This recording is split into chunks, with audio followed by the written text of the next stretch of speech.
So you're probably wondering, how the hell did I get 40 yards just by simply tweaking few things in my golf swing, especially on the course? Look, few years ago I had around 150 miles per hour club head speed. That was kind of almost my max.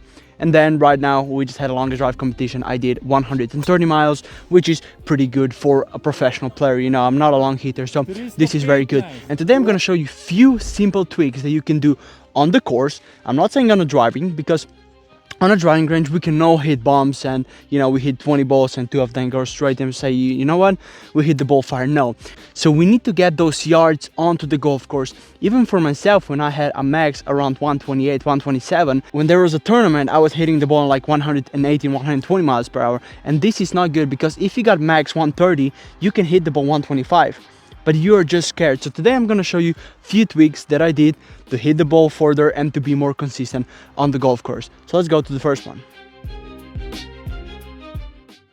So the first tip on getting 40 yards on the golf course, it's very simple.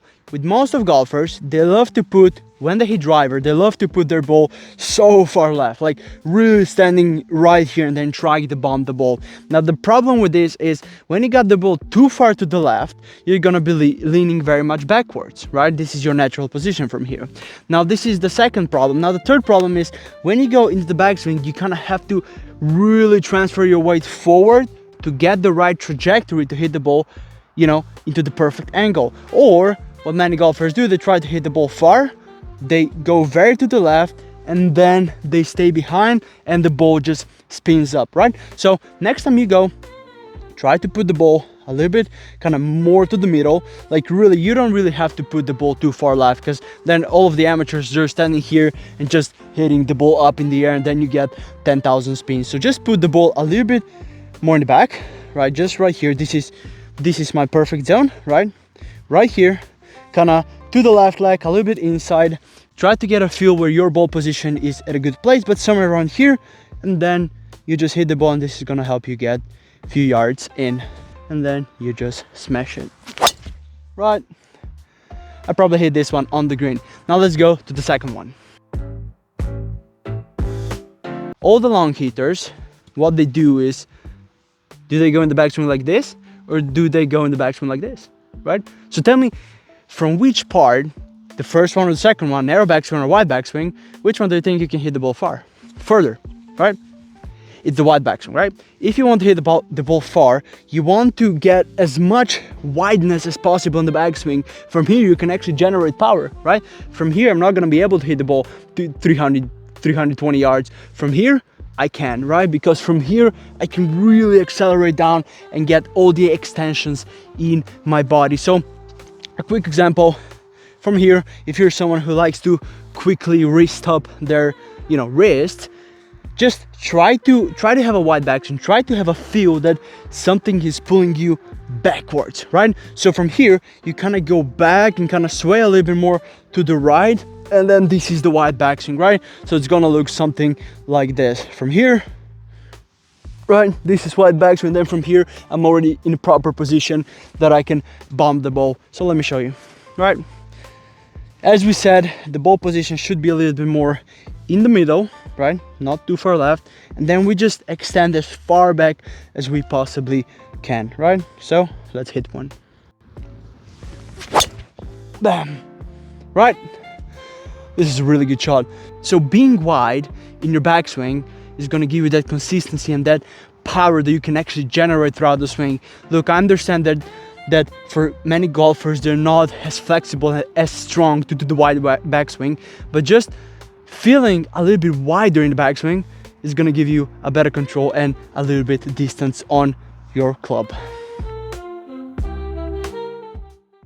So we're just going to walk and we're going to go to the third tip. Now, a really important thing about hitting driver far on the golf course is you have to commit to the shot, right? So many times, you know, you're in the driving range, you're really just bombing the ball, as I said in the section 1, so the tip 1, but you really need to not be afraid of the driver, right? If we look all of the professionals, they're bombing driver, right?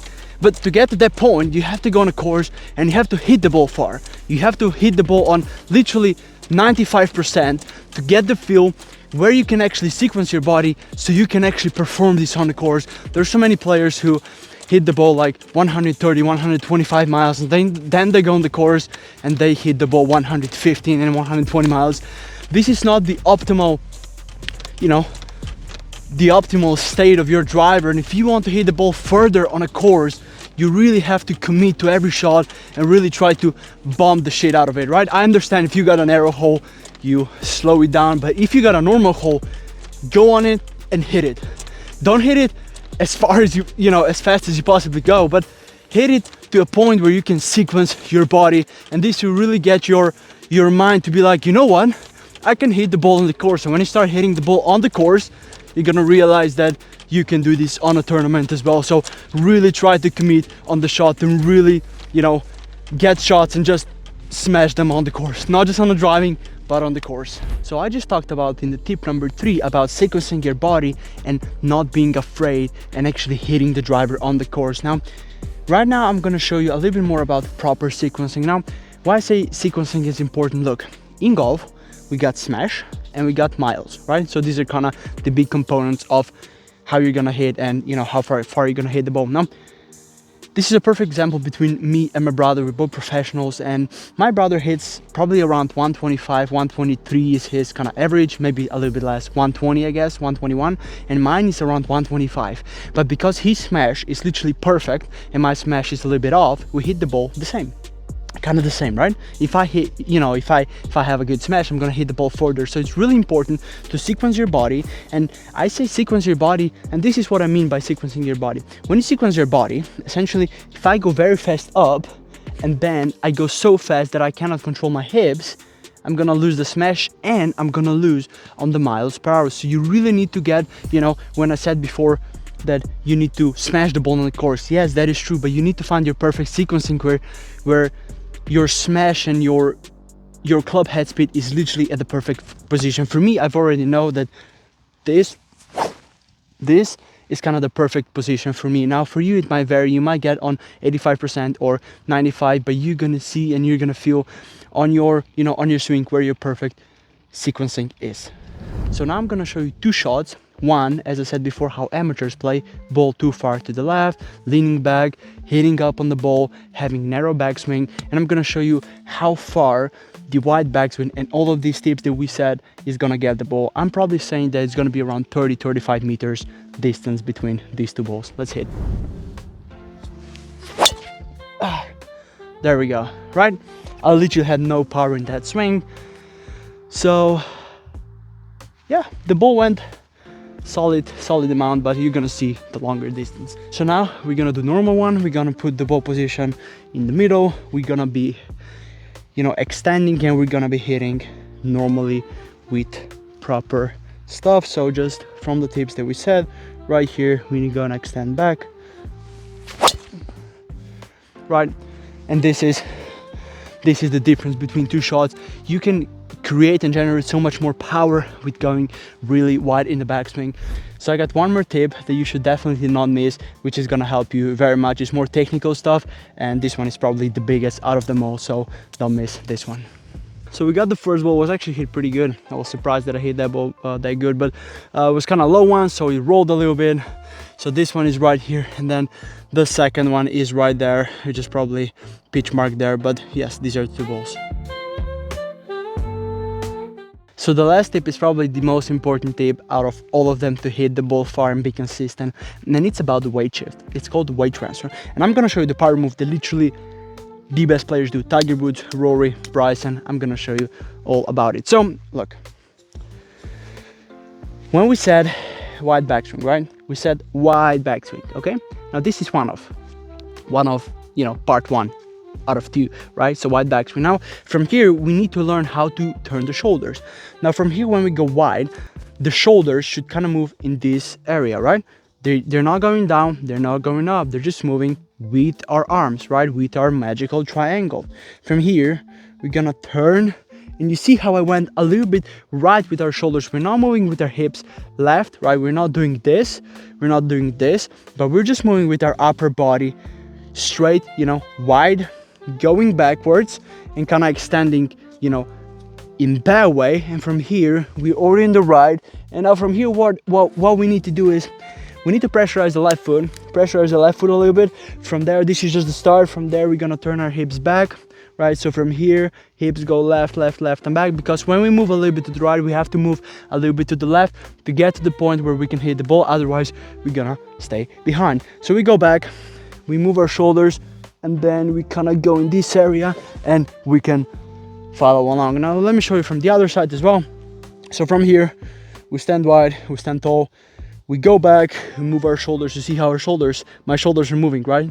So they're going really backwards, trying to feel like, you know, you can't breathe, so you really move that way.